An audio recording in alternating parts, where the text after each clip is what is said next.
Good morning, good afternoon, good evening, everyone. Welcome to this NMRG session for the IETF 111 meeting. I hope you can hear me well and also see the slide that I'm sharing. If this is not the case, please send something in the chat. So Jérôme and myself, we chair the session today. And we have a few introduction slides to give a few guidelines for our meeting. So concerning the Notewell, a few announcements. So audio and video recordings, if you participate online and turn on your camera and or microphone, then you consent to appear in such recordings. So please be aware that this meeting is being recorded as we started, and that you agree with such a policy right now. Privacy and code of conduct. So as a participant in or attendee to any IETF activity, you acknowledge that written, audio and video and photographic records of meetings may be made public. Personal information that you provide to IETF will be handled in accordance with the privacy policy that is available at the link that you can see in the slide. As a participant or attendee, you agree to work respectfully with other participants, and please contact the Ombuds team if you have questions or concerns about this. And you can find additional information in the two RFC that you can see at the bottom of the slides concerning the code of conduct and anti-harassment procedures. Now, a few words about goals of the IETF. So the IETF, Internet Research Task Force, conducts research. It is not a standards development organization. And the IETF focuses on longer-term research issues related to the internet, while the parallel organization, the IETF, focuses on shorter-term issues of engineering and standards making. While the IETF can publish informational or experimental documents in the RFC series, its primary goal is to promote developments of research collaboration and teamwork in exploring research issues related to internet protocols, applications, architecture, and technologies. And if you want to have more information about the goals of IETF and the various research groups, you can look into RFC 7418.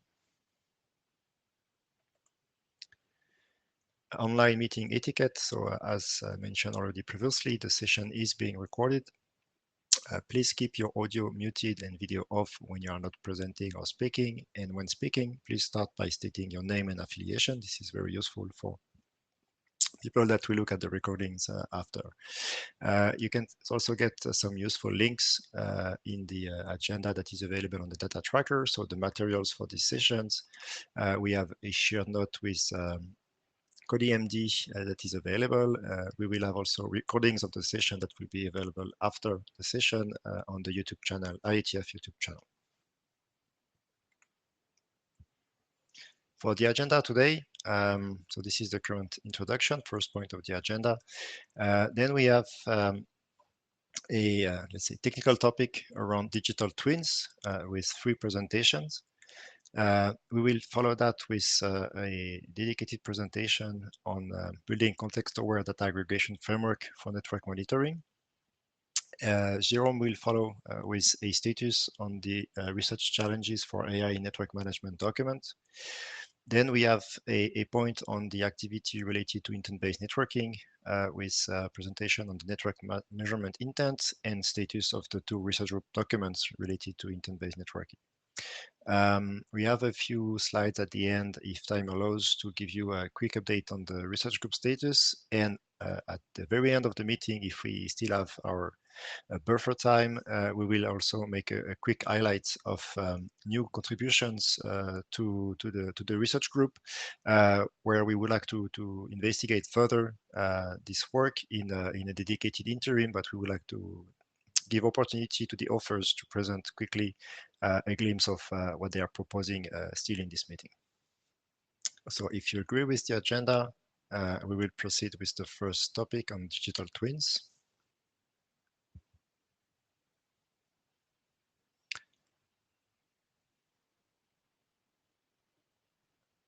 Let me switch to the other slide set now.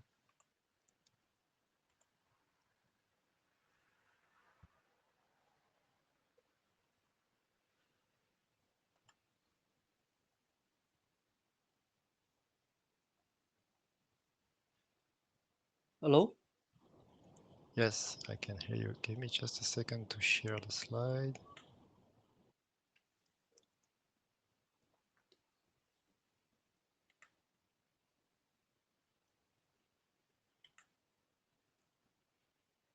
Okay, I think this is the correct one. Okay, I can see the screen. So can I start now? Yes, the floor is yours. Okay, hello, chairs and everyone. This is Chen Zhou from China Mobile. Today, I will present the draft update on behalf of our co-authors. Next slide, please.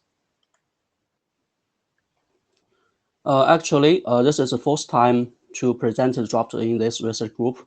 And as we presented previously since since IETF 108, the basic idea of the draft is to define digital twin network in network and communication field.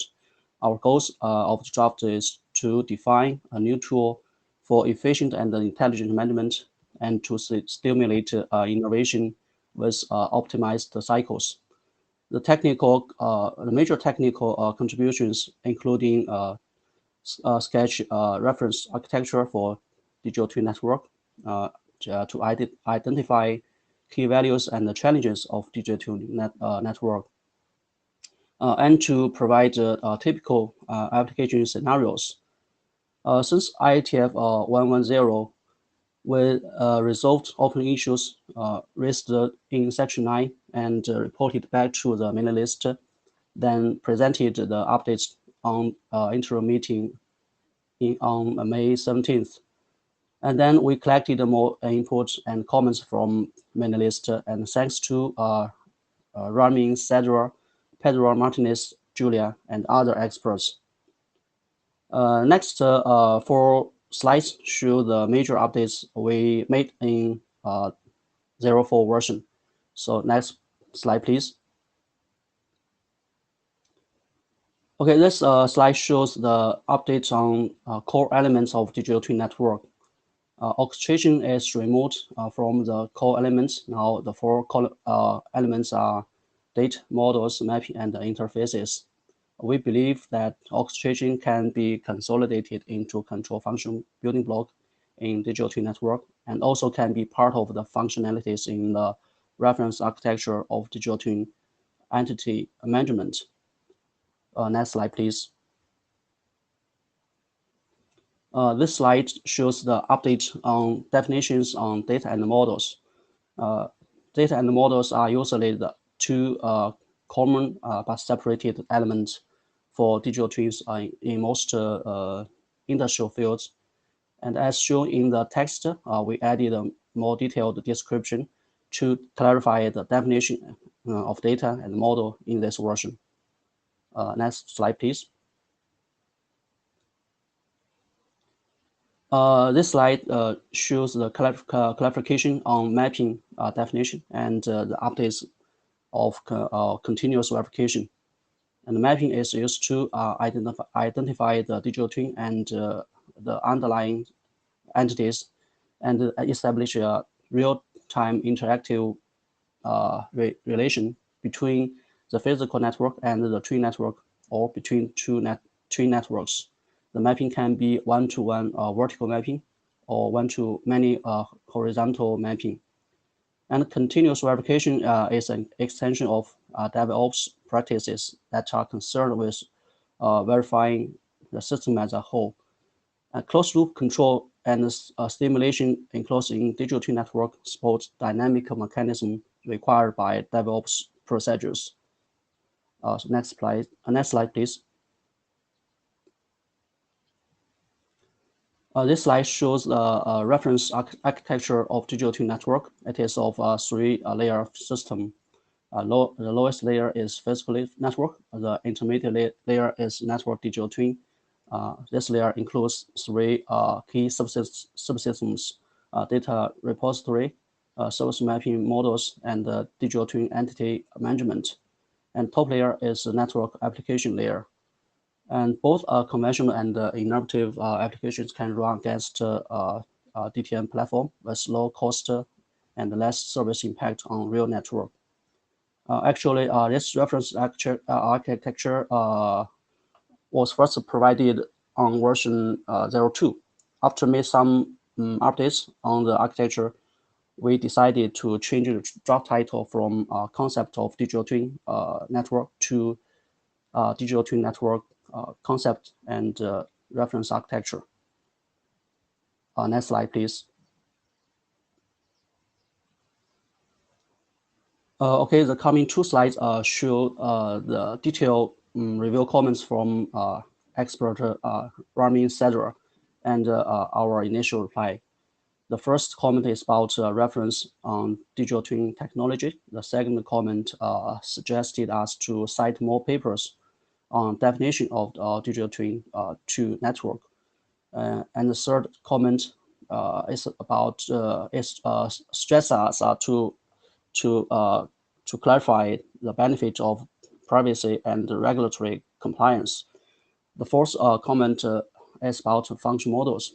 How can new function models be deployed in digital twin network? Next slide, please.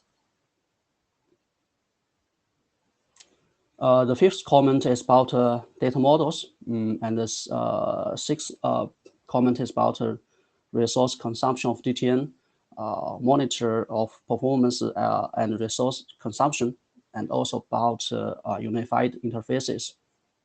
And the seventh comment is about the word record. And beside about 7 comments, there are also 14 other comments that are of grammatical errors, typos, and suggestions on better wording.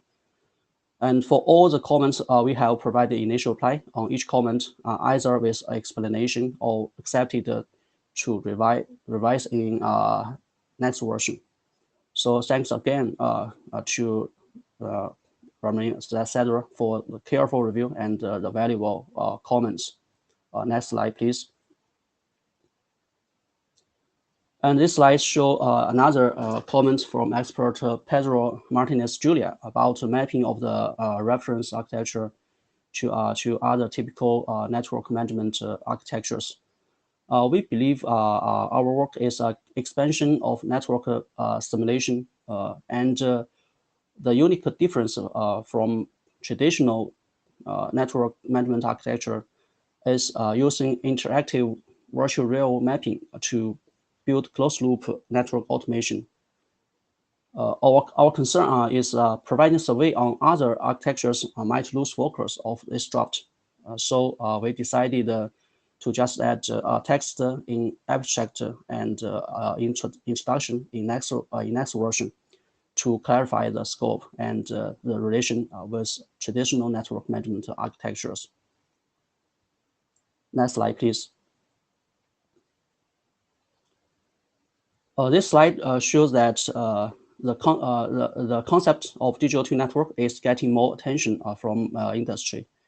Just last Tuesday on July 20th, digital twin network online session was held on IEEE DTPI conference.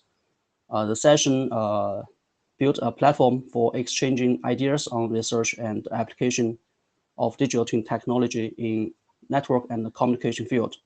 Our co-author, Diego Lopez, co-chaired the session. In this session, totally 7 presentations were provided. Follow them are about basic technologies of digital twin network, including traffic modeling, security applications, model of wireless channels, etc. And one is about architectural concept of DTN, which is very close to our job and providing a method for DTN constructing. And another one is about data-driven routing based on DTN. Actually, the corresponding paper referred our job in background in its background section. So based on this info, we believe that we are on the right way to continue our work on this draft in this research group. So next slide, please.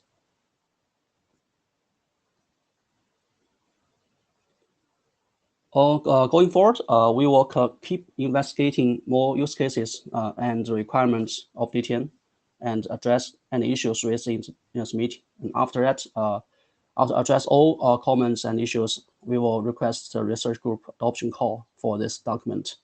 Welcome to join our work, and any comments are welcome. Thank you.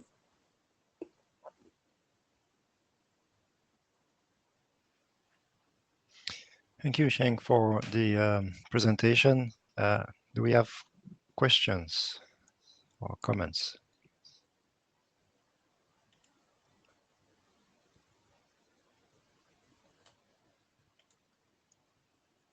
Okay, I have a quick remark. I think it was when you presented the layered view. I think in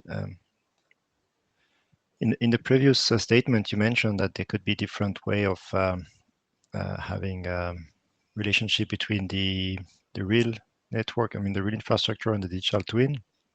But it seems like in this layered view that we need to go always through the digital twin to have actions or effects on the physical network. But is it possible to think about a different way to represent, especially the application layer and the physical network, that it can go in a direct interaction, and that the digital twin will sit aside of the physical network and will be, used in parallel to the physical network and not in between? Okay. It's a good suggestion. Currently, it's true that currently we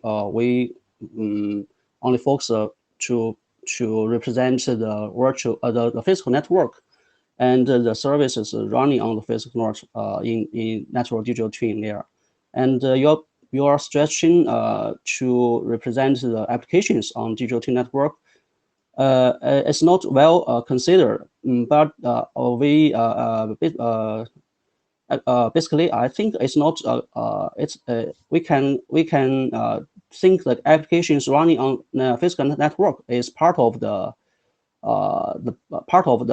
object to be represented. So we will consider it later and to see whether we can add the description or add the scope or to represent as together with physical network. Okay, thank you. So I've not seen other comments or raise hand in the queue. So thank you, Sheng, again for the presentation. We'll continue with the next presentation, still in the digital twin topic. Let me switch to the other deck.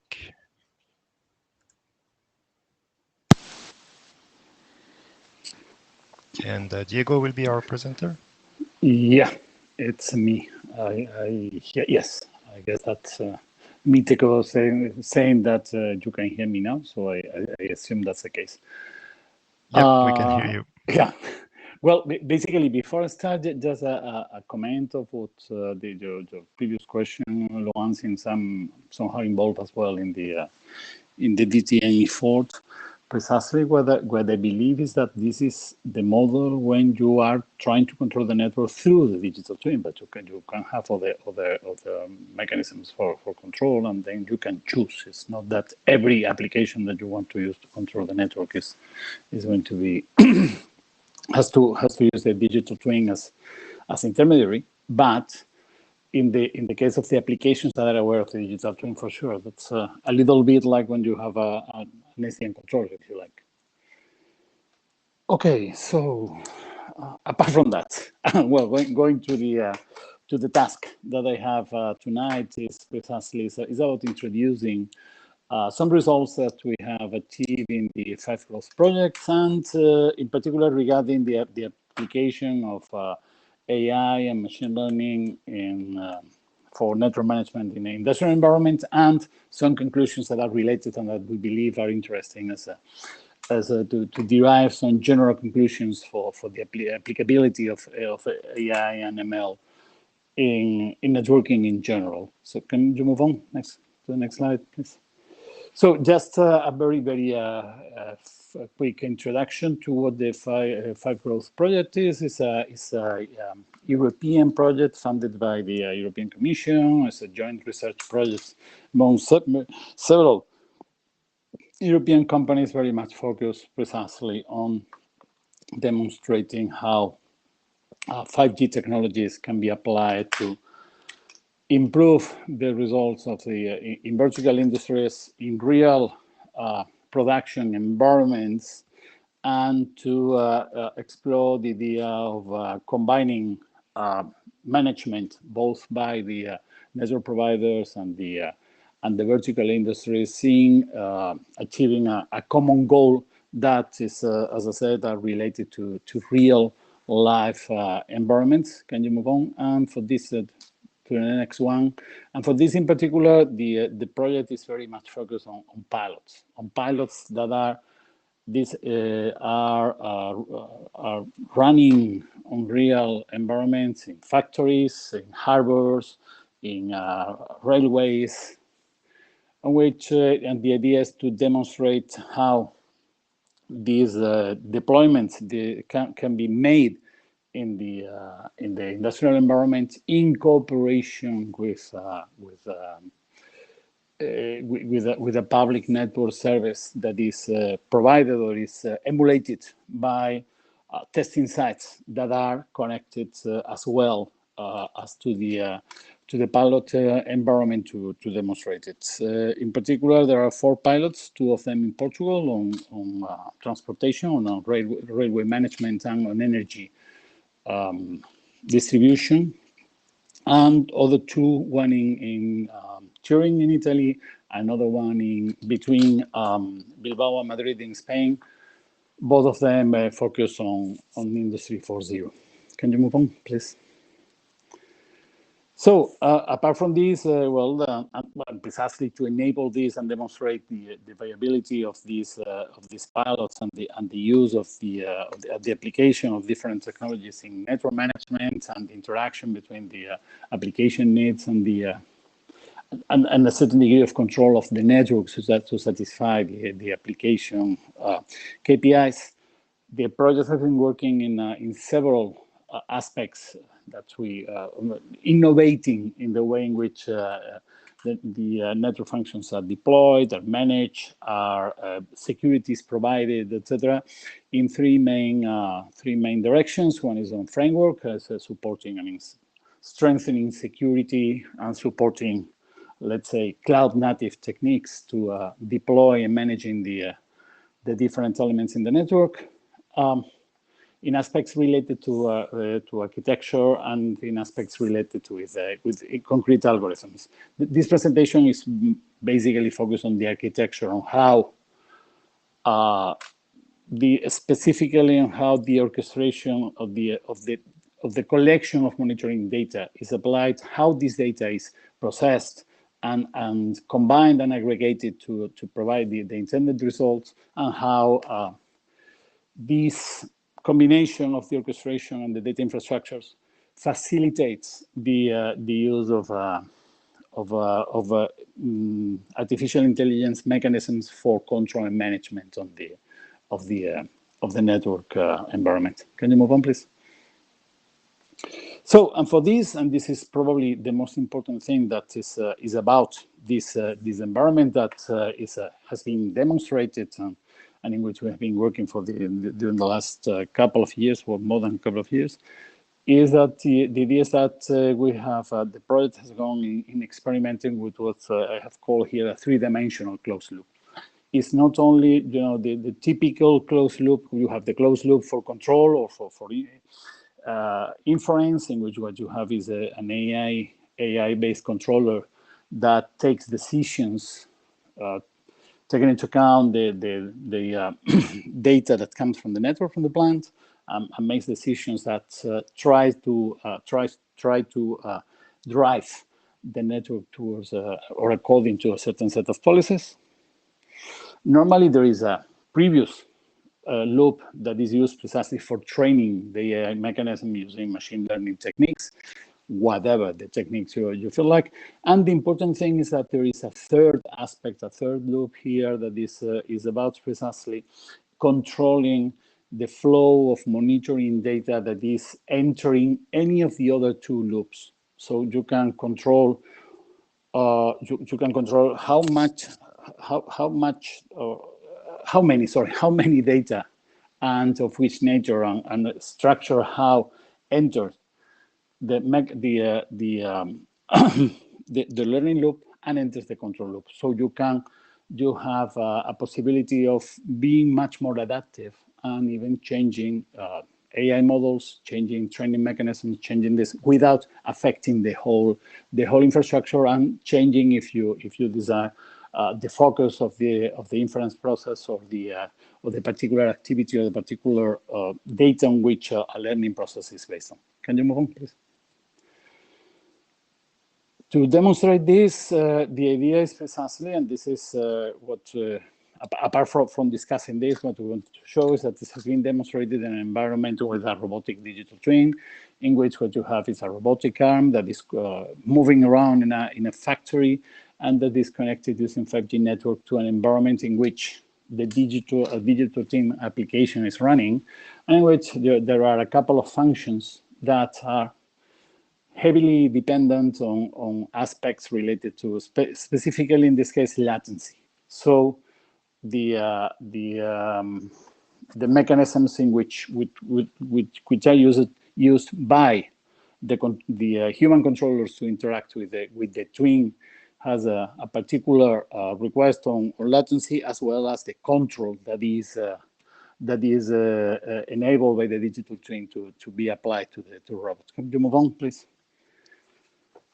The demo, or the demonstration that was run, the experiment was deployed between Torino at the Politecnico di Torino and Barcelona at the CTTC, and in which in the Torino was the environment in which the model were trained, and the AI model was trained and structured and uploaded to the control plant that was located in the labs of CTTC in Barcelona, in which the DNFs could be located either at directly at the edge or in an environment that was reflecting a cloud data center, precisely to experiment with the idea of adjusting the requirements of the of the environment, whether in the cloud environment, whether in the edge, and adjusting the characteristics, and in particular the scaling mechanisms. Of the scale of the solution running on the different infrastructure. Take into account that, again, is this three-dimensional loop allows us to train different modules using real data that are not necessarily the same model that is being executed, using a combination of data, and whenever there is change in the model, the collection of data for the inference loop can be changed as well. Can you move on, please? So basically, this is just to illustrate the different loops and the different flows. I'm not going into detail on this, but if you look at it, well, there is a phase in which, or is a separate phase in which you can make the model and training of the AI model. And once the service request happens, and the service request can include precisely the requirements in terms of the AI model to be applied, this is deployed, and the service model includes as well a configuration of the monitoring jobs and how data is going to be collected from the different elements in the network. Can you move on, please? And that implies, and this is important as well, that then the data flows are configured according to this. So you can, according to the model of the service, and according to the model of the AI and the machine learning environments, it's possible to configure the data flows to perform training and control inferences according to the requirements of that particular model in each one of the loops. Can you move on? And well, basically, the third slide just illustrates what happens when a particular scaling need is detected.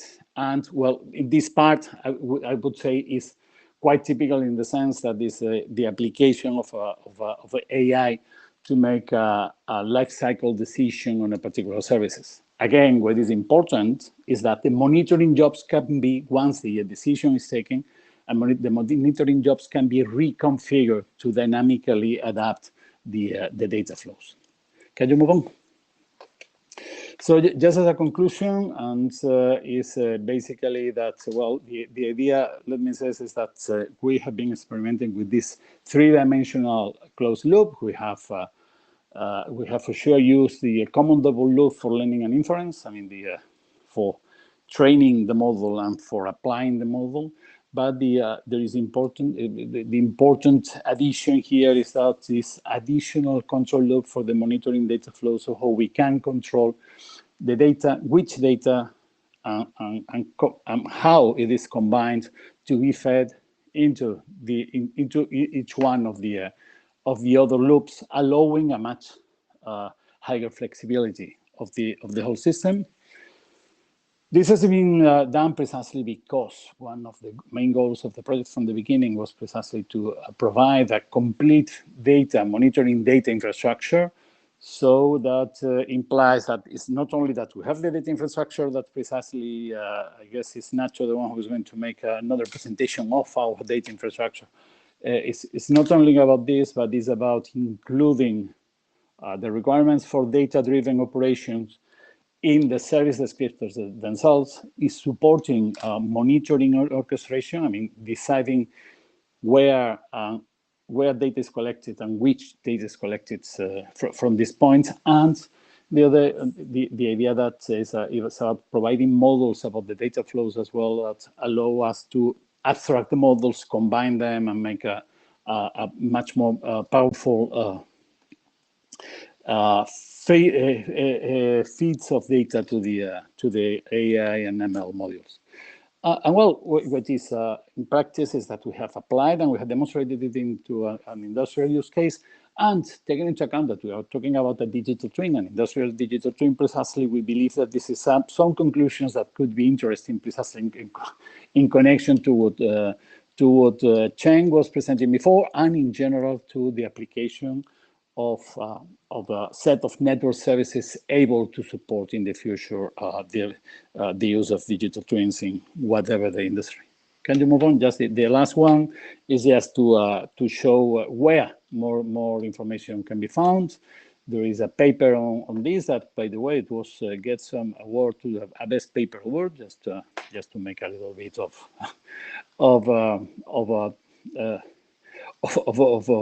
boasting. And this there is the demo. The detailed demo was presented at the Infocom, and you have, if you're interested, these two links. If you want to watch the demos with the digital twin, the robotic arm, etc., you have two versions, one shorter, one longer, if you're interested. And that's all. Thank you so much. Thank you, Diego. There are two questions in the chat. I think we can overlook the first one. Do you want to take the question from Jerome? I don't know if you can see it. Oh, yeah, I'm seeing it. In principle, the data flows can be adjusted based on user requirements as well. This is something that probably, Nacho will be talking about later on. So the idea is that since what you have is for data sources and data consumers, you can model them, and you have a general model of them. These include certain parameters that can be controlled precisely. I'm wondering whether you have any goals or degree reduce the lead time, or yeah, sure. That's precisely the idea. I mean, I'm trying to reply to Jong Geong Hong, if I pronounce it right. Yeah, the idea is precisely to optimize the time of response and to provide a much more agile response in terms of how you apply AI. It's not only about improving the AI response itself, which is important if you control the monitoring flows and you are able to identify what to feed and how to feed it to the module. But at the same time, it's precisely to improve the possibility of not being too rigid with respect to the model that you are going to apply. It's precisely this the diversity in how you monitor and feed data would allow you to, for example, to experiment with alternate modules as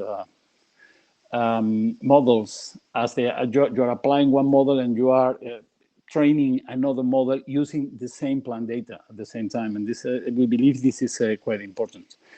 And yes, Marie, just say, I guess the slides are available. That's weird. Estimated the actual amount of CPU resources relative high fidelity.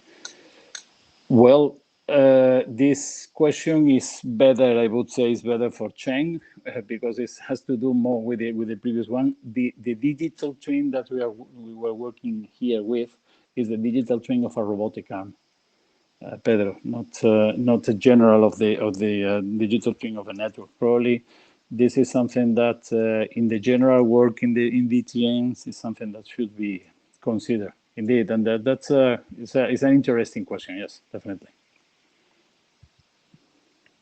Thank you, Diego. I think we can stop now the questions to be a bit okay. Stick with the timeline, and we switch to the next. Thanks, Diego, for the presentation. Thank you.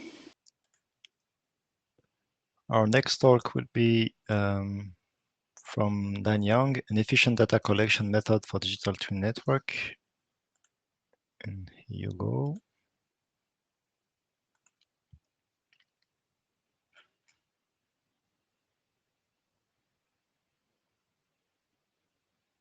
Hello. Hello, Dan Young. I can hear you. Okay.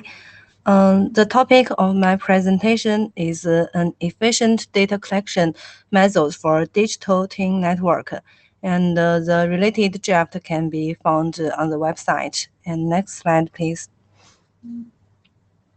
The main contents of the draft are as the following 7 sections, and the introduction and overview will be the part will be the important part. And next slide, please. And in this slide, I will present the background and the introduction. The definition of digital twin network we refer to is from the first draft shown. The draft NMRG digital twin network concept, and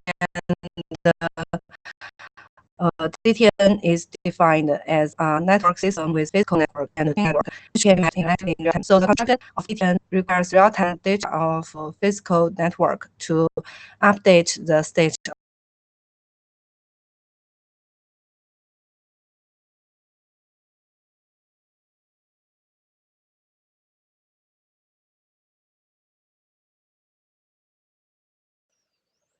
I also have some audio issues. I don't know if you can hear me. Just to check if it's more on the And side now or in general. Seems to be back. Okay, hello, can you hear? Yeah, now it's okay. Please go on. Oh, okay. The existing method collects the full amount of data from the physical network for modeling and doesn't consider the problems. So there are many disadvantages. First of all, is the huge storage space and bandwidth resources are needed. And second, the computational efficiency is low. And the last is that there will be the waste of bandwidth resources caused by data transmission. Next slide, please. So the main process of this data collection method is to send instructions in the twin network to the physical network to collect data on demand. And then the physical network parses and executes instructions such as data cleaning or knowledge representation, and then sends the processed or represented data to the DTN. Next slide, please.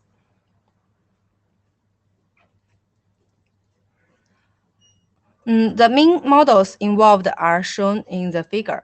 DTN consists of physical network and twin network, and we cite Instruction Management Center and Data Storage Center in the twin network, and set several data storage center in physical network. In the next few slides, I will introduce the main functions of each model.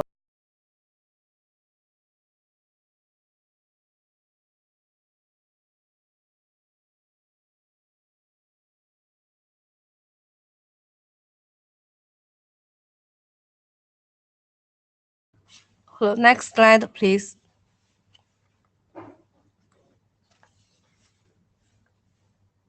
So this slide is about the introduction of data storage center in physical network. It has two functions. Firstly, it can store data such as performance indicators, operational status, logs, traffic scheduling, business requirements, and so on. Secondly, it has the function of automatically parsing the instructions sent by the Instruction Management Center in the twin network. So next slide, please. As the figure shows, the twin network includes the instruction center and the data storage center, and the instruction management has two functions.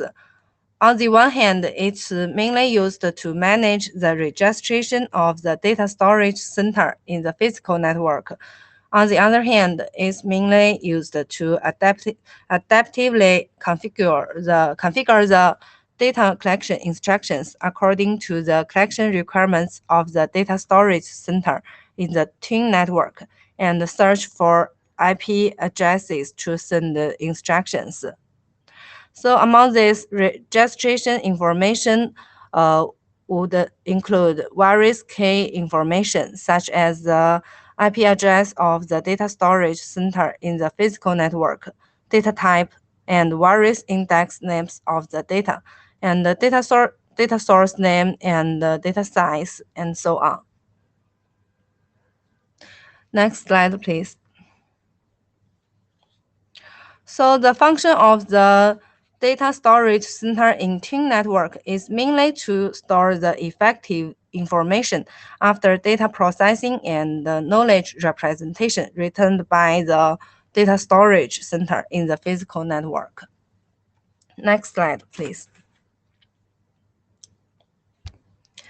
So the specific process is about first the data storage centers in physical network register to the instruction management center in the twin network, and the registration information includes the IP addresses of the data storage center, the data type, the data source, the data size, and so on.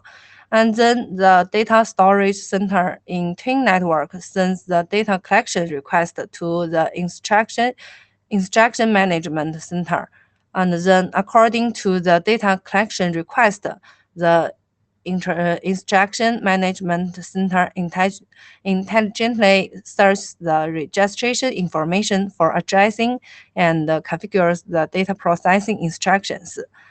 Among this, the instruction carrying information includes rule-based mathematical expressions, executable models in .exe format, dynamic collecting frequency, parameterless program text fields in .m format, text fields with parameter configuration, and other types of fields. And these are created and modified. Next slide, please. And after that, the instruction management center in the twin network sends the corresponding instruction according to the address to the data storage center in physical network. After receiving the instructions, the data storage center in the physical network will parse and execute them according to the instructions, such as filling missing data, data association, knowledge representation, and so on.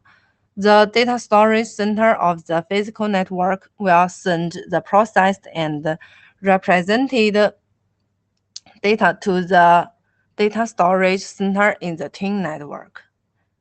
And next slide, please. So the advantages are mainly about that. First is the need for storage resources in the twin network is reduced. And next, it reduces the need for computing resources and improves the efficiency of data processing and representation. And then the bandwidth resource consumed by data transmission is greatly reduced. And next slide, please.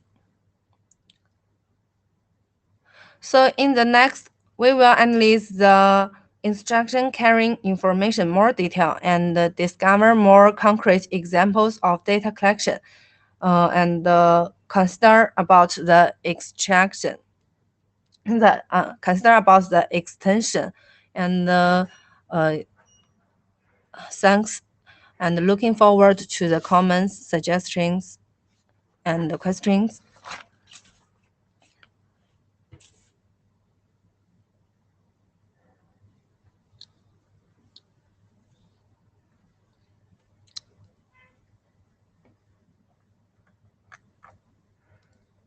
Danyang, I think you are finished with the talk. Do we have questions for Danyang on the presentation?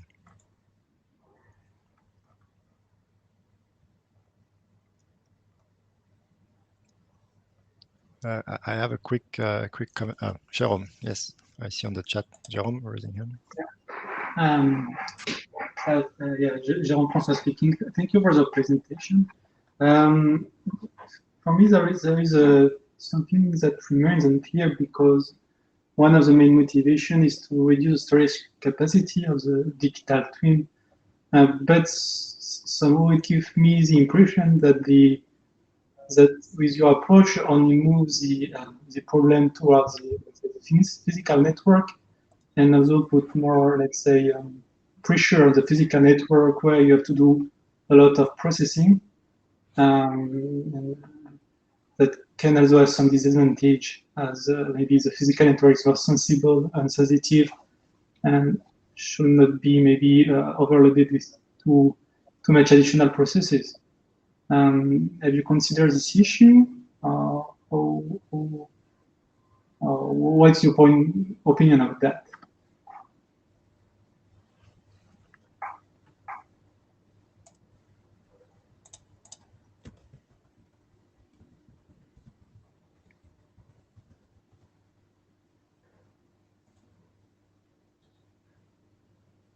Okay, thank you for your suggestions, and your problem is very good. We will consider more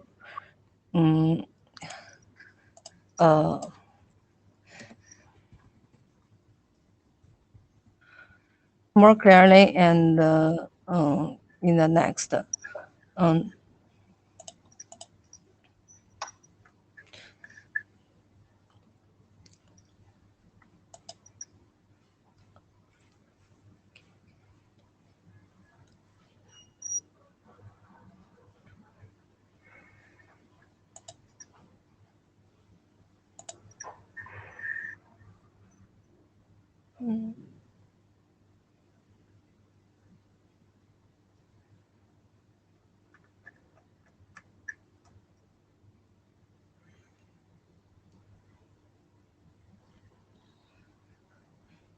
Hello.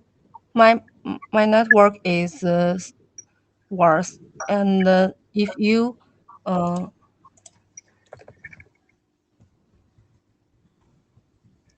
Danyang, if it's convenient for you, please please send an email to me. Thank you. Yes, I think that's Hello? the good approach. If you can take the discussion offline, and I heard that Dan Young is willing to consider the suggestions in future work. So thank you, Dan Young. Thank you, Jérôme, for the point. Thank you. Oh, okay.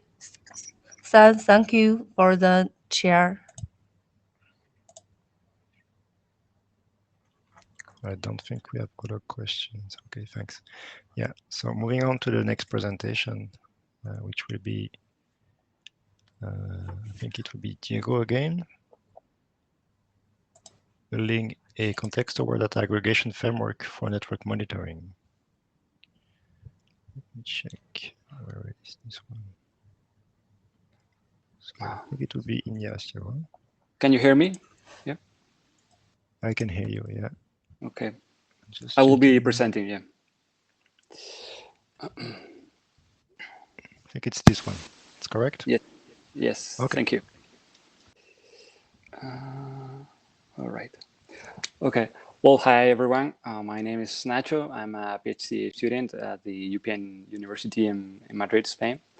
And in this presentation, I will give you an update on the semantic framework that my colleague Danny, Diego, and myself have been working on within the Five Growth project. So next slide, please. Here is the index. I'll first introduce some basic concepts, then I will go through some examples for context modeling. Then I'll show you the internals of this framework, and then a real use case, and to wrap up some conclusions. Next slide, please. Next slide, please. Okay. So when it comes to network monitoring, the network operators have to deal with a huge amount of data sources, each with different nature, which entails multiple domains, such as the access part of the network, the core, also multiple technologies, such as containers, legacy systems, multiple vendors. So to this end, the network monitoring have to cope with different transport protocols, different encoding formats, subscription mechanisms, either pull or push. So what we want to propose is to capture the metadata that characterizes these data sources, and we want to make this possible by leveraging the HCSIM standard for context information management, with the ultimate purpose of building a semantic framework for network monitoring that will first apply modern streaming telemetry techniques that I'll show you later on. Also enable the configuration and description of data pipelines by means of context. And of course, transformation between the data model of the data source to the data model of the data consumer. Next slide, please. So the HCSIM standard focuses on defining mechanisms to exchange context information in interoperable way. To this end, HCSIM standardizes the so-called NGS-ILD protocol to exchange context information. And this protocol is composed of two main ideas. First is the NGS-ILD information models, which are based on property graphs to represent that context information as, let's say, a network of entities, properties, and relationships. And the second idea is the definition of the so-called NGS-ILD API, which essentially is a REST-based API for managing the context. Next slide, please. So when exchanging context information, these are the components that are identified. The core, there's the context broker, which stores the context information. Then we have the context sources, which produce context information, such as Yang-based devices, and then context consumers, which query and subscribe to context information from the context broker. Next slide, please. So let's see some examples of modeling data sources. Here's the first one, which is Prometheus-based data source, where in this diagram, you can see the information model for this data source, where we have an entity representing the Prometheus server, which can be accessed through a specific endpoint with some credentials. And also, this Prometheus service has some metrics with a particular name and a set of labels. And in turn, these metrics belong to a certain metric family. Just to clarify that we are aligned with the Open Metrics Initiative, which defines this schema for metric and metric family entities. Next slide, please. And as a second example, telemetry-based data source. Here in this diagram, we've defined the entity device, which represents the telemetry service. In this example, we chose GNMI. As you can see, it captures the version of the protocol, the supported encodings.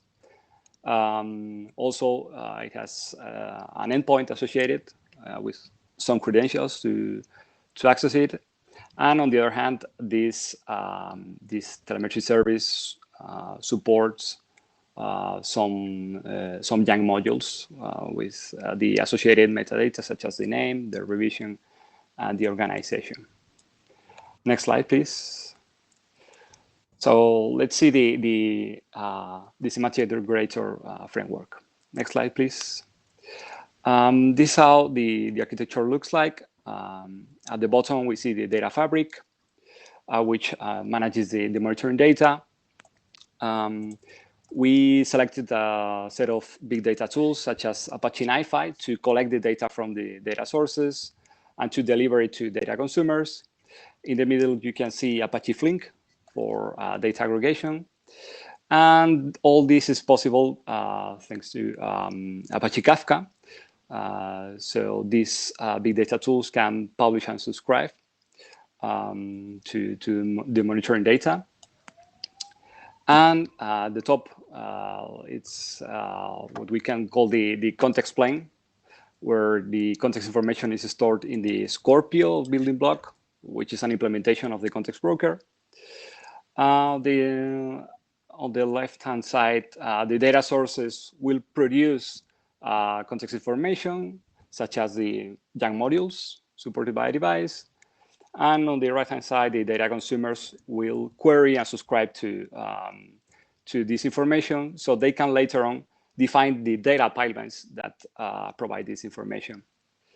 And in the middle, there's the building block that we developed, which is called Weaver, which is basically the brains of the aggregator. And this block is responsible for stitching the context plane and the data fabric. So it will essentially consume context information and translate it into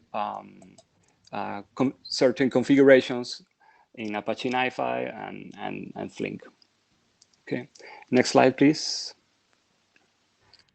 So here, this is an example, a snapshot of a data pipeline. This is just to give you an idea of a specific task run by Apache NiFi that collects a certain metric from Prometheus and stores it in a given Kafka topic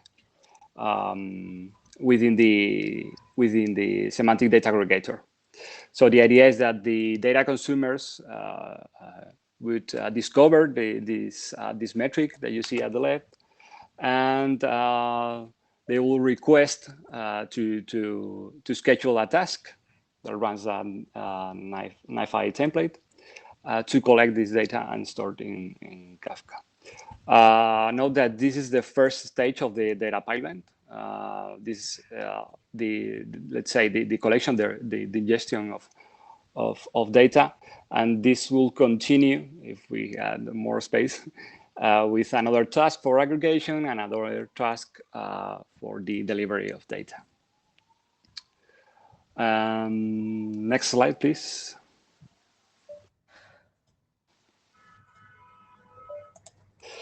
So let's get more practical and see a real use case. Next slide, please.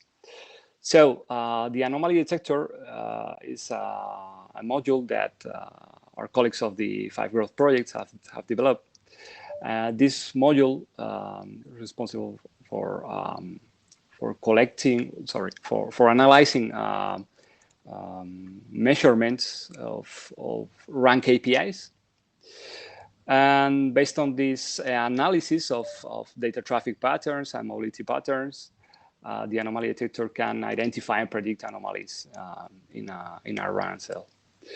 This module exposes a REST API for ingesting streams of events, and it also provides a notification alert system to send this derived predictions. Okay, and here at the bottom you can see the data model that it requires with some KPIs. Okay, so next slide. So how can the semantic data aggregator help here? First, by means of context, the semantic data aggregator provides a mapping, let's say a mapping of which data source provides which rank KPIs. For example, think about a certain KPI is provided by Prometheus, and another KPI is provided by a legacy system. And then by consuming this context information, the SDA is able to collect all these measurements required by the anomaly detector, aggregate them per cell ID and during a given time window. So the idea is that this aggregated data is combined and transformed into the data model that I showed previously. And this is delivered through a REST API. Next slide, please. To summarize some conclusions, next slide, please. Data-driven network management, as we saw, requires the integration of a wide variety of data sources and data consumers. We proposed a context-aware management based on the SIEM standard by modeling the data sources, consumers, and pipelines. And we developed a monitoring framework for collecting the data and aggregating it. And this is possible by separating the context and data planes. Next slide, please. And potential next steps that we identified. First, the combination of context information from different levels, such as what we call the operations level, which could be a network function and network service. Think about the telemetry-based data source that I presented. Well, that device entity could be linked to a network function entity, which in turn could be associated to a network service entity, and also combination from the business level, such as network policies, intents, SLAs, owners of domains, etc. Also, we started working with the authors of the same draft to make this framework aligned with the same architecture, because well, the aggregator could fulfill the role of design agent. The assurance graph could be captured as more context information, and also the semantic data aggregator could collect, as we said, could collect monitoring data from different data sources of different nature. Also, auto discovery of context information, such as when a new network, when a new element appears in the network, well, the aggregator has to be synchronized with that information, with that context information. Also, the implementation of a northbound API for interacting with the semantic data aggregator, because so far the consumers or the experimenters have to define those data pipelines by leveraging the NGSILD API. Our idea is to introduce an abstraction layer on top of it. So the experimenter would just say, okay, I want this metric from Prometheus, compute the average during the last minute and send it to MySQL. And last but not least, closing the loop. If you remember the real use case with the anomaly detector, we show the path of collecting monitoring data and feeding it to an AI engine.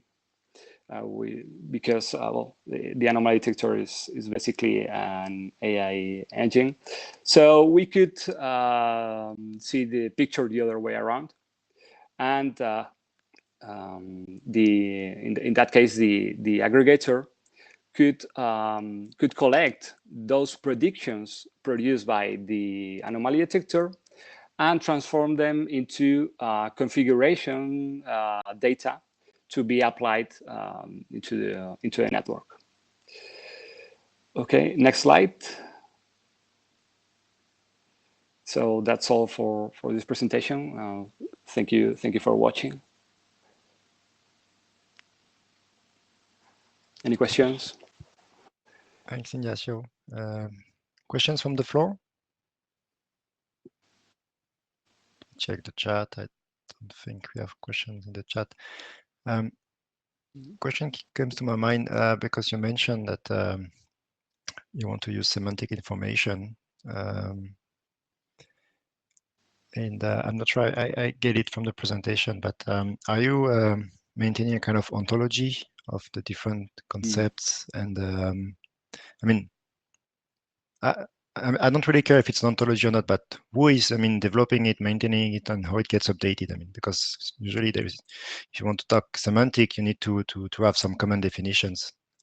And in fact, who is, feeding those definitions? If you have, let's say, new technologies, new context, or if there are some specificities from different vendors, different operators. I don't know if you have explored this, how it is done either in the project or in the ISG SIM. Well, we are aware of that, but we haven't got into it yet. Because well, an ontology would be ideal, but so far our way to work is when we integrate a new data source such as Prometheus, we try to capture all the context information associated to this data source. And for example, in the case of Prometheus, we found the OpenMetrics initiative. So that could be a sort of ontology for us in that case.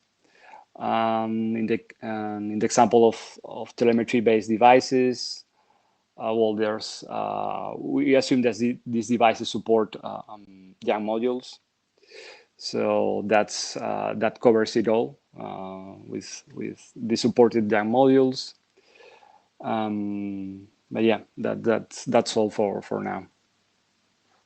Okay, thank you. Sure, thank you. Okay, so thanks, Ignacio, for the presentation. Looks very interesting, and it's nice that you are also connecting to other works like the the drive on SANE with the other colleagues. So let's see if I'd like to see this future works in the next meeting. Thank you. Sure. Thank you. Bye. Thank you. Bye bye. Our next presentation will be from Jérôme, if I'm correct, to give a status about the research challenges document.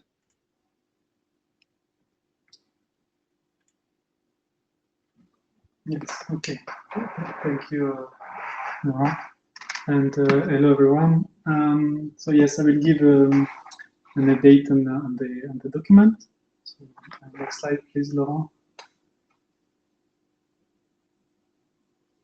So maybe just first, maybe to summarize what happened in the last month, in particularly in June. We had a dedicated meeting, a virtual meeting, to this document with the following objectives. The first one was to freeze the challenge list in order to progress on a particular set of challenges. It does not mean that our objective was to say that we are 100% convinced that we do not need to extend the list or to modify the list, but at least to freeze the list till we reach a good, let's say, a good document for this particular challenge in terms of content, but also in terms of format and editorial style. So then the second objective of the meeting was to define also the template to be used and also to have one lead contributor per challenge. And also, yes, to define some realistic milestone regarding on how to progress in the document. So you may have seen this this report and the mailing list, but just to summarize here to all the participants of this meeting. It's important to know that there is a new, let's say, version 3 of the document. That is a version where we integrate the different comments received so far, and where we adjust actually the list of challenges. So do not edit, but also do not read the version 2 anymore. It's not to date. Please use the last link provided below. Anyway, if you go to the version 2 of the document, you should have the same disclaimers that will redirect you to version 3. Next slide, please. So I will maybe start to summarize what is the template that we agree to follow for each description that you have in the document. So the idea is to have the same organization in terms of structure, but also to have the same level of details. In particular, it's important to have the same organization because maybe at some point we decide to merge a challenge, it will be easier if we clearly see what are the different parts. So mostly there are 3 parts that are quite common. The first part is about the motivation of the challenge that should highlight the criticality or the impact of the problems that need to be addressed, of course related to the coupling between AI and network management. We should have also sections that summarize what is the current state of the art related to the challenge, at least to see what are the trends and basically somehow how to identify the gap between what has been proposed and what remains to do to fulfill the challenge. And also other sections that will be more descriptive regarding the challenge. And most of the time, we have seen that the challenge, you have a main challenge that you want to reach, but you have multiple problems or multiple sub-challenge you want to solve to address it. And so, yes, as I said before, it's important to make the comparison with the state of the art. And if there exists, because it's not always the case, it's possible to include some existing proposition for maybe not completely addressing the challenge, because here we want to, in this document, we want to highlight what are the remaining challenges to be addressed, but at least some orientation or path towards manner to address the challenge. An important point that I put at the end, of course, we need to highlight what is specific to our domain, network management and networking in general, when we are talking about a challenge. In many cases, challenges are not specific to network management in the general sense, but of course, we have some specific part in our domains that makes the challenge a bit different or to be addressed differently. Next slide, please. What are the major updates that we have done after this meeting regarding the challenge that we have identified? Is that somehow we have grouped all challenges related to data under data management challenge, and I was also very happy to see the presentation before, because there was also some echo to what we have in this challenge. So we try to integrate the different aspects, at least that have been already provided in the document. So there are some missing elements at this time probably. So with data access, data collection, sharing, how to extract knowledge or select the right feature into data. We also decide to have no IBM specific challenge. It's not really the goal of this document to have, also from the beginning of the document, we decided to have no use case specific challenge, but of course, maybe at the end we have some illustrative example of the challenge.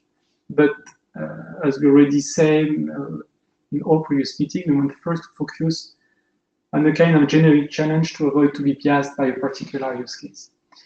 And so if you remember the previous IBM specific challenge, one was more for how to plan the action once an intent is provided. So basically we generalize that for the use of AI for planning action, not only for extracting knowledge, but really taking action into a network. And another was more about the use of, for example, NLP techniques to interpret intents or high-level representation of goals.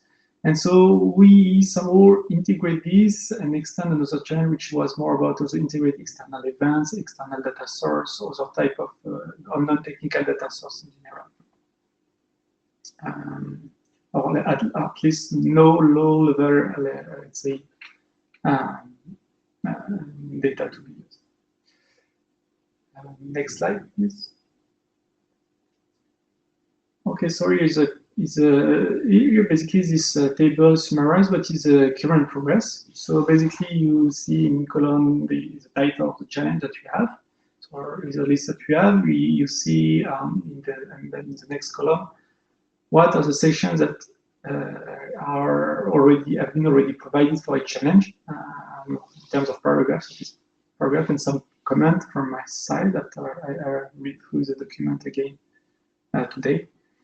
So basically, when you see that it's green, basically we have already a kind of, let's say, detailed content for this challenge because we have all sections.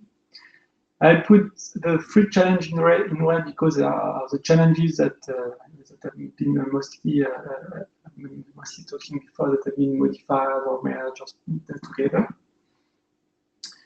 And so regarding comment, so I will go more into detail for data management afterwards, but basically regarding the comments that we have still in the document, we would also have more inputs regarding anonymization techniques that could be used in case we would like to share data in our, let's say, research.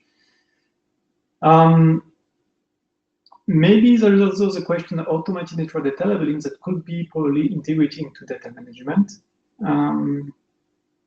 Of course, AI for planning affection, I said before that we refine the title to be not specific to IBM, but the text still need to be refined accordingly. It's not done yet. The same also for exploiting external and non-technical event. It's a kind of, let's say, a mirrored with somehow copy-paste, so it needs to be more integrated. But what is important to see in this table is that we have already 4 challenges that are quite, let's say, mature in terms of description. Of course, maybe the text may be rephrased and the format as well, but we have already a good basis for the work. Next slide, please.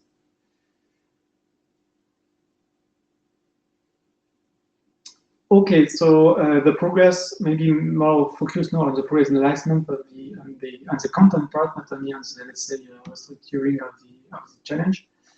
So for data management, as I said, so we merge multiple challenges. So it's a large coverage for this challenge with multifaceted. It's a multifaceted challenge. And we somehow try to follow, let's say, the representation of the data analysis pipeline and see where there is some challenge related to data, starting with the definition of data to be collected, the need for collection mechanisms, also the optimization for the collection of data. We've seen before regarding the aggregation, filtering, and real-time consideration. Also for customizable and flexible monitoring information, the need for label data that implies some or maybe problem regarding data sharing and utilization, but also security and privacy aspect. And we also in this part, we have also some promises more related to how network management can be used to support the AI by collecting data in a real-time fashion. For commercialization of AI-based product, basically correspond to where does the training occur. So it's more about how the model can be generalized and somehow it can be transferred and then commercialized. But it's more about the generalization of a model with two orientations that has been proposed: transfer learning and growth neural networks. And also we have new inputs to the explainability of network AI products. That basically is not only an issue for our domain, as I said before, we have to be specific, and here what is IETF is that in networking, we really usually rely on procedure and algorithms with clear performance guarantees. That is very, let's say, that is in contrast with what we have with black box approach. So that's why we have a high need for more explainability. And there is also a link in this document with digital twin as it is proposed in the text to use to explain the output of a machine learning model. Next slide, please. So for the next step, so we have 4 challenges that have already a well-detailed description. As I said before, the idea is that we focus on review and refining these challenges. I hope until end of August. I know this is some of that, but we try to progress on this. Probably, if we can, to have editorial session, maybe 1 session per challenge for people interested for the challenges, so it will be more in a small group.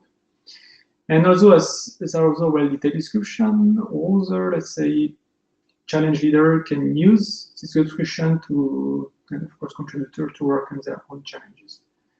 The idea is also to move to an ID in September in order to have the document formatted that is more common for most people in the group. So also the visibility data tracker, and proposition also is to use GitHub to work on this document for using versioning, but also to use issue tracker on GitHub to follow the discussion, because in the shared Google Doc is not so easy to follow the different commands, the different, let's say, discussion of the same command and see when they are resolved. So proposition will be to move this to this GitHub type one. And yeah, that's it for my side. If you have any comment or question, please feel free to ask.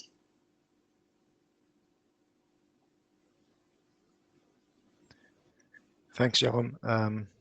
I do have a question. I don't know if the answer is known yet, but so far we have been using Google Doc to let's say draft the first version of this document. There seems to be an intent to go towards an ID to put some exposure in the data tracker to the document. But have you already thought about what will be the form of the result? Do you want to have it as a publication in a magazine or a journal? Do you want to have it as an RFC? What's a bit the idea of the authors of this document in terms of publication? So yeah, we discussed this. I didn't get so much feedback on that. The few I have that people are all open to the different form. Personally, but it's my personal opinion, is to go more for magazine format in a journal. But yeah, this is only based on a few feedback that I received. But if others want to express their own opinion, I mean that people contribute to the document will say that prefer for going for those options that we have to discuss about. But people have no clear preference for one or the other.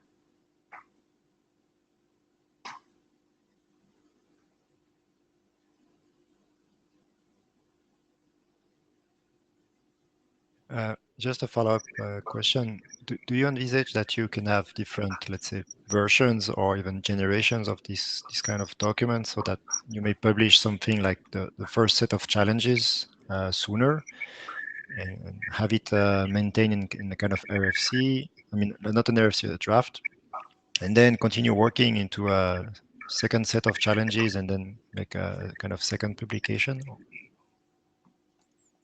Yes, yeah, the challenge we identify is the first set. And yeah, of course, basically the draft will serve as will be updated regularly, I hope, and till we have a version that we are satisfied to be published. And so either as an article in a magazine or a journal, or as an informational RFC if we decided to go for this option. But yes, the idea is that we have iterative procedure to integrate more challenges and not have something fixed.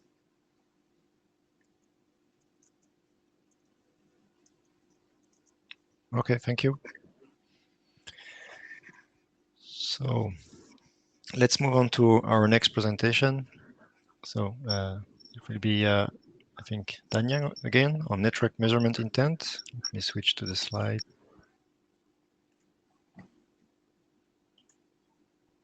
Hello, Jet. Can you hear me? Yep, I can hear you. I'm colleague of Diane. I'm Kuhan Yao. I'm from China Mobile. Okay, thanks. The floor is yours. Okay. Hello, everyone online. I'm Kuhan Yao from China Mobile, and I will talk about some updates to the network measurement intent draft. So next slide, please. Here is just a very brief recap of the NMI concept and the whole diagram of NMI framework. So NMI is short for network measurement intent, and it represents users or network operators' intent of the network's quality. So there are 5 major components shown in the graph. So next page, please. This time there are 2 major updates compared to the version 0.1. So the first one is we add a new use case, the clustered performance measurement intent, and this part is added by the colleague Joseph Fucola from Huawei. And the second part is we add a new chapter, making classification of NMI. We divide it into static NMI and dynamic NMI. So next slide, please.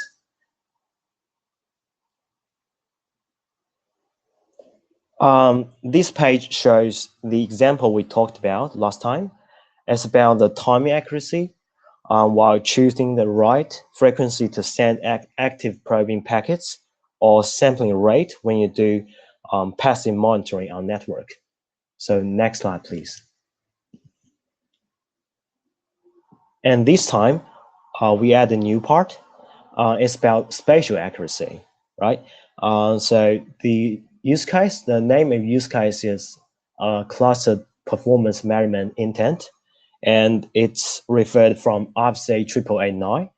And it's about how to partition the network in proper ways to achieve accurate measurement result without affecting services, and at the same time reduce the resources when doing network measurement. So the spatial accuracy represents the size of the subnetworks when do partition for network monitoring. So when trying to partition the network, you can use a network zooming approach to either select more, to change the traffic filter policy to select more detailed flows, or to activate new measurement points by defining more specified clusters. So when a cluster after partition is experiencing performance issue, the AMI compliance assessment module will inform AMI orchestration and pre-verification modules to change, to modify the partition policy to do much better measurement. So next slide, please.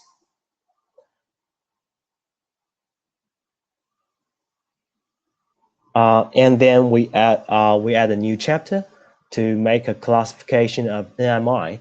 So static AMI intent measurement, it means that the measurement purposes remain unchanged, but and it can be translated into static value.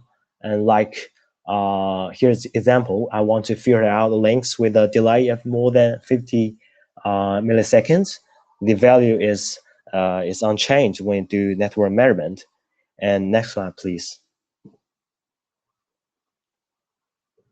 While on the update, we divide it into the dynamic AMI intent means the network purposes remain unchanged, but the translated policy will be adjusted according to different environment.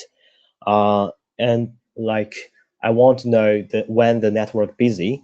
So and when you do some network measurement, you want to apply this intent-based system to a very large network, a very large scale network. The result will be changed based on this intent. So so that's why we divide the network measurement intent into two categories. So next slide, please. And here are some next steps we think we can take after this talk. So I think we could incorporate this case to the IBM use case, and maybe we can find and we will find more concrete examples of the AMI. So that's entire talk today. Any questions?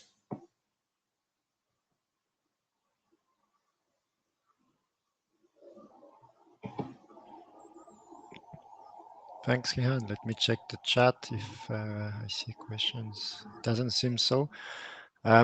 Yeah, I think you have good development of the document. That's interesting. So I encourage you to continue in that way. And of course, if you want to consider this as in the scope of the IBM use case, that would be also, I think, very interesting to look into.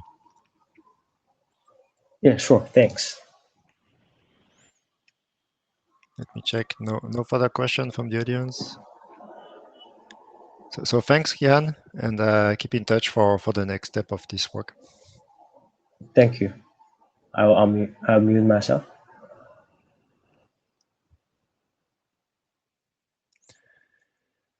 Very well. So so we've reached the end of the first set of technical presentation. We now have a status of the research group documents that will be given by Jérôme and myself as shepherd of those documents. Let me check back again.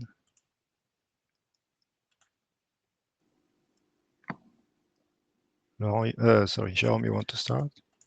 Yes, sure. Just wait for the slide. Thank you. Yes. So, so I'm the shepherd of the intent-based networking concept and definition RJ draft. So maybe just to a bit recall what has happened. So there have been the last call last year in October. So after the last call, we got generally we got positive expression support with more than 18 different sources, and in particular we got six detailed review on the draft. And so at that time, as a shepherd as well, so we already had a meeting where we discussed. We show the first bullet point that you can see here with the support and the detailed review, and we asked the author for taking into account the different review, because there are some detailed review, as I said before. And the author made a new version that has been put in the data tracker in February this year. And so as a shepherd, I review what they have updated in the document. And so basically they address most of the comments, almost all. There is maybe one or two remaining ones that I sent to the authors. And also, sorry, before that, we agreed that in my role of shepherd, I should evaluate if there will be a need for a new round of last call, or if the way they address the comment does not necessitate a last call. So in my opinion, basically in my opinion now, there are still some minor comments. I don't think there is really a need for again a last call on this document, because as I said before, we got a lot of positive support, and they address the different comments. This comment does not really basically modify the core of the document. So the idea now is to more address the remaining comment with directly between the authors and I, and then go for the next step, that is the submission to IRG review. And yeah, that's the status of this document. So basically, I'm now in direct contact with the author for the remaining document. Any question or feedback?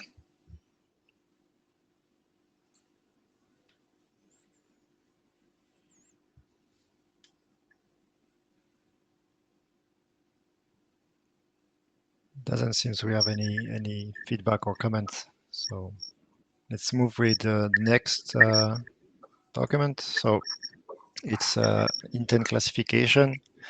I am the shepherd for this document. The research group last call occurred earlier this year from end of February to mid-March.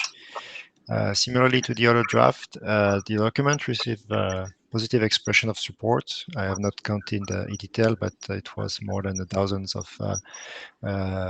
either simple support to more extensive support with comments and some more information from different sources. There have been also 5, maybe a bit more, so relatively detailed reviews of the latest version of the document, knowing that the document already received quite extensive comments in the initial version. So these were the reviews received only for the research group last call period. Version 3 of the research group document was submitted in March this year, which contained a new text which addressed all the pending comments. There was quite a lot of ongoing comments, so this was a good contribution from the authors. When I was checking the draft recently, this last version, what I will put in my shepherd write-up is that of course, the authors made a very good work to progress the document according to the comments received. They have addressed all pending comments. So I think this is, let's say, solved from this point of view. I have just checked that there are some minor editorial fixes that would need to be added in order to comply with the IRTF RFC series stream guidelines. So this is essentially in the abstract and introduction text to mention that it is a product of the research group, that it represents or not the consensus and the amount of reviews that the document received. But I think this is not has nothing to do with the technical content or value of the document. So this is something we could address in a future revision without major issues. So again, as Jérôme said, for me on my side, I think this document is stable, has addressed all the pending comments, and is ready to progress to IRG review. Any comment or feedback on the status for this document? Olga? Thanks. We will address those comments based on the RFC 574 report.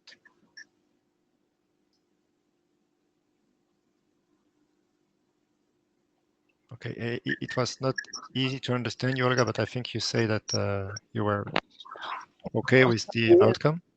Yeah, thanks. Yeah, well, I'm okay with the outcome, and we will address the comments based on the RFC 57. Okay, sure. It's just some details, but I think this will be spotted by the ROG review, but it's minor thing we need to address. Thanks. So if there are no further feedback or comment on this point, let's continue with what we have left in the agenda. So Jérôme, maybe you want to continue with the next slide. Yeah, just one question before we go ahead. Do you have a time frame for moving those drafts forward? You mean to address it to you and the IRG, or in what would be the time for? Exactly. Yeah. So I mean, we already took some time. This was a bit on Jérôme and my side to come to this conclusion. So I think now in terms of the research group status, I mean, Jérôme could confirm or not, but at least from my point of view, for these two documents, the research group has gone through I mean, all the full process in terms of reviewing them, improving, delivering the latest version and making them stable. I don't see further needs for the research group side to work on this document. So for me, we can proceed as soon as possible, as soon as you or the RSG will be ready to get them. Okay, well, I mean, it sounds like if you finish up the last sort of nits on that last document and get them to me over the summer, then we'll progress them sort of, in the next month or two. Very good. Yep. Okay. Anyway, I mentioned, excuse me, Jérôme, I mentioned to the authors that we will need for me, the next step was anyway to reach out to you, Colin, and check how we organize ourselves to provide this to the RSG, in which time frame, so that we are synchronized with the authors of these two drafts. So we will come back to you. Jérôme, I see also that Alex is trying to, is popping up sometimes. So let's see who would like to talk here. I think this is basically what you say at the end is what I wanted to add, just that we need to synchronize the sort of fixing the last edits in the document. But it's, yeah, as you say, it's a minor addition, minor comments, mostly on phrasing and editorial comments. So I don't know, maybe Alex wanted to comment on the timeline. I wanted to comment, yeah. So basically, from the author side, for the first of the drafts, certainly, I think we're pretty much ready to go. So this, hopefully, this will be days, not weeks, actually, to get it ready.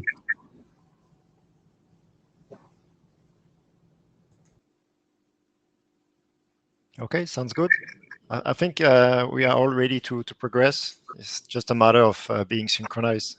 So I think maybe just after the IETF meeting week, we can come back to this through emails and see how we make concrete steps forward. Okay, that sounds good. Thanks. Thank you, Colin. Thank you to the authors for this work and continuing to do this.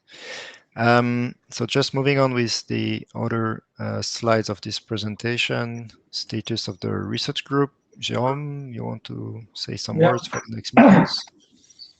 Yeah, we don't have so many meetings to announce at this time, but so we will continue as usual with a monthly or virtual meeting. Of course, I think we'll not have meeting next month, except if there is really need, but we have to see how we can organize in that case. But mostly, we for the next virtual meeting, we already I think about two topics. One is about virtual network embedding. So if we have time, I think we will have time. We have a short presentation today, and so looks like that there is some some people that are interested by this topic. It would be good to have a more dedicated virtual meeting to really understand what let's say are exactly the scope of this problem, and how and if and how it could fit to the NMRG topic as well. And also there will be probably one meeting dedicated to the AI research challenges. So for the next virtual meeting in September or October, of course, there's only some possibilities. It's not totally fixed, but just to understand the peak of the next virtual meeting. And yeah, we hope to have the next one of the next meeting face-to-face, but we'll see maybe in November in Madrid. And as usual, yes, if you have a new topic that you want to propose, please let us know. And we'll see how we can arrange that in one of our next meetings. Not more from my side, Laurent. I don't know if you want to add something. No, I don't think we have much news for the research group status beyond the document and the future meetings. Let's take the time maybe to give the floor to the other research group participants that are proposing work on network, related to network embedding. So just to situate a bit, before this meeting, there have been a couple of new drafts submitted in the context of the NMRG, and both were addressing virtual network function embedding problems from different angles, let's say. So we discussed with Jérôme about the agenda of this meeting for this session, and we didn't want to put too many topics. So that's why we suggested to the authors of this draft to dedicate an interim meeting to explore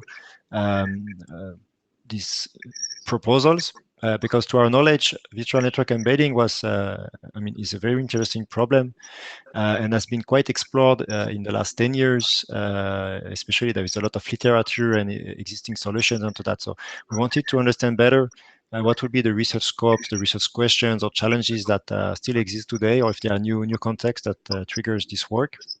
And we thought that having enough time to address that in a dedicated interim meeting will be the best way forward, instead of rushing that in this session. But still, as we have a bit more than 10 minutes left, we wanted to give the floor to these two draft authors to make a kind of pitch of their work, but this will be only a teaser for the upcoming interim meeting. So Pedro, you will have the floor for the first draft. Let me bring up the slides.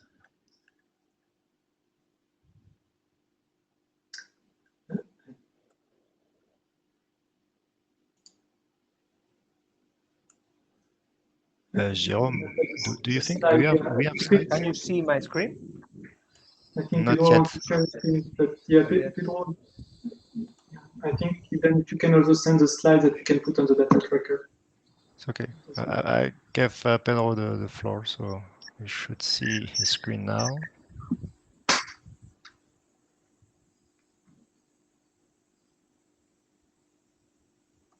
Pedro, you're sharing your screen, but we don't see the slides. I'm sorry, wait, please second, because this is something like. Okay, now. Good, we see that. Okay. Well, I will be quite fast. This is just a very brief summary of what I am trying to achieve with this presentation. And first, I would like to answer the concern that Laurent has just put in the table. That is that why now is a moment for virtual network embedding, and the key is that although different methods for embedding have been already been explored in the past, there are new scenarios, new let's say scales that are not properly addressed. Like, for example, virtual networks have a real lot of elements that must be addressed, and new workloads that, for example, as I can see here, please, new works like this one. There is, for example, as you can see on the left, we have a lot of virtual network functions that we want to instantiate in some physical nodes.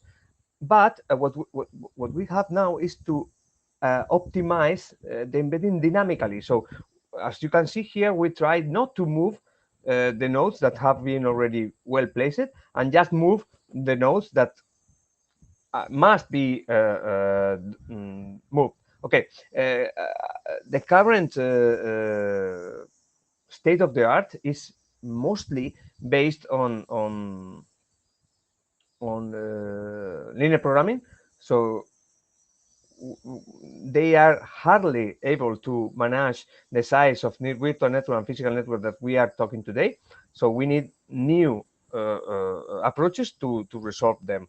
So what precisely I am proposing is to somehow define one genetic approach to resolve that, and one, let's say, abstract genetic approach. As you can see here on the right, what I am proposing is a very simple genetic algorithm, but we have different ways of creating new configurations that are respecting the previous configuration if needed.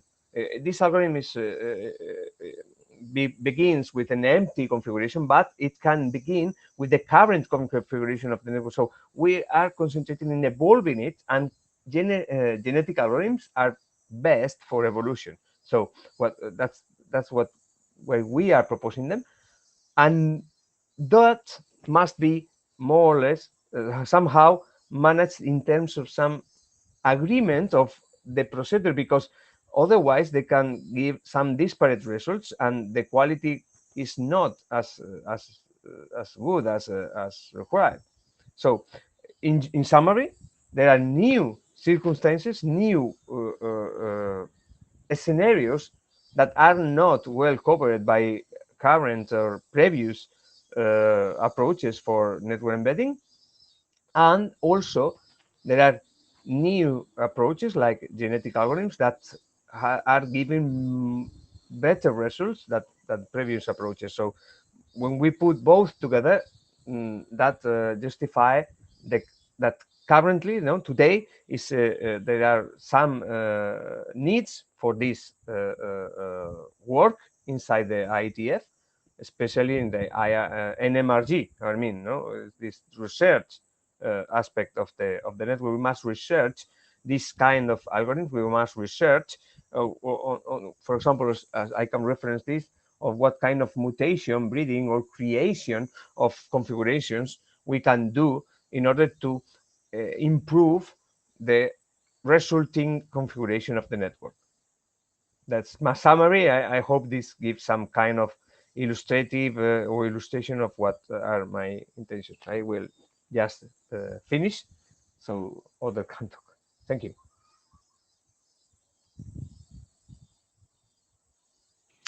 Thank you, Pedro. Please check the chat. Philip is asking if you could share the slides. I don't think we have uploaded them on the data tracker yet. We were not sure to have this. I will share them. I will share them. Okay. And I'd like to give the floor to Isan. I will So, stop sharing Isan, now. if you're here, let me check. Yeah. Isan, I don't know if you have slides you want to share, but you need to ask for sharing your screen.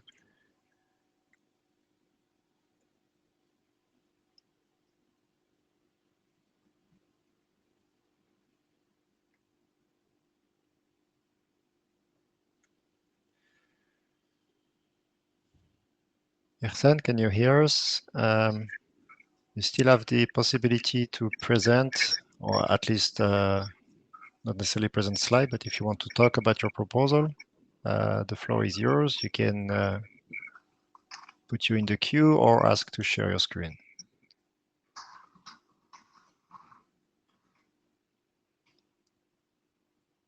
Ersan, can you hear us? Do you need assistance in trying to...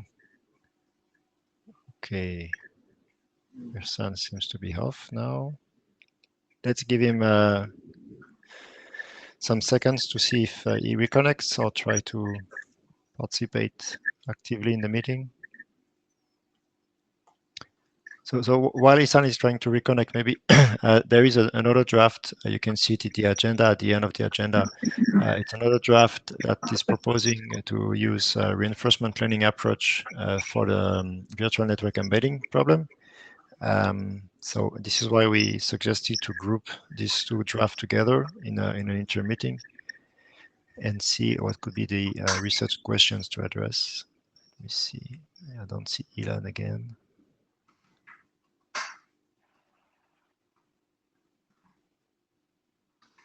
Let's give him a minute. In the meantime, just to fill in, if anybody has comments either on this topic or anything for the NMRG, please raise your hand or speak.